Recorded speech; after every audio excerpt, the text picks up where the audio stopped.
Hello，大家好，我是小龙。刚才呢，我有一个朋友给我打电话，说他前2天刚买的那个苹果11 Pro 这个手机丢了。这个手机呢，当时花了他有1万多块钱。前2天呢，他还给我炫耀这个手机有多么的好，多么的厉害。没想到这2天就给丢了，心情特别的不好。所以说呢，刚才给我打电话说要约我出去吃个饭，然后喝点酒，一醉解千愁。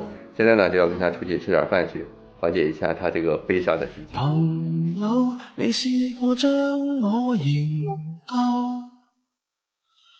朋友，你試過把我批鬥？無法再與你交心聯手，畢竟難得有過最佳損友。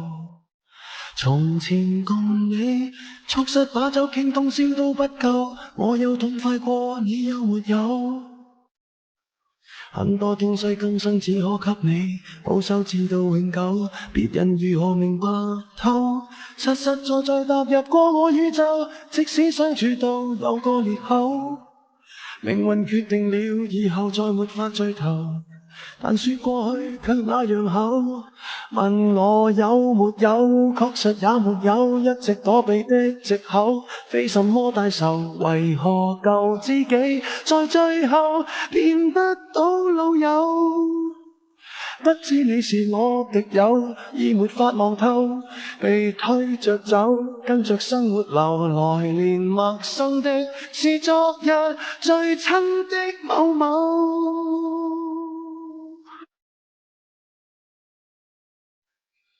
生死之交當天不知罕有，到你變節了，自覺未夠。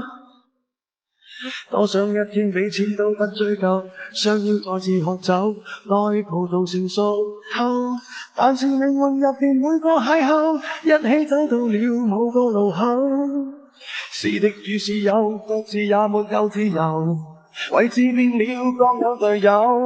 問我有沒有，確實也沒有，一直躲避的藉口，非什麼大仇，為何舊知己在最後變不到老友？